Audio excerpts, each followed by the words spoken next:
How to delete Devil May Cry application. Hey everyone, welcome back to another video from Crazy Gamer.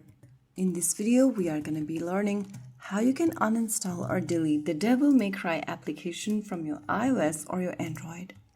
So the first thing you want to do is to go ahead and find the Devil May Cry app in your app drawer. Whether you are using Android or iOS, go ahead and find the game and tap on the app icon. Press and hold it in order to bring up this pop-up menu. Now click on the trash icon and click uninstall to delete the game from your device. Soon after you do that, you'll be able to delete the Devil May Cry Peak of Combat application.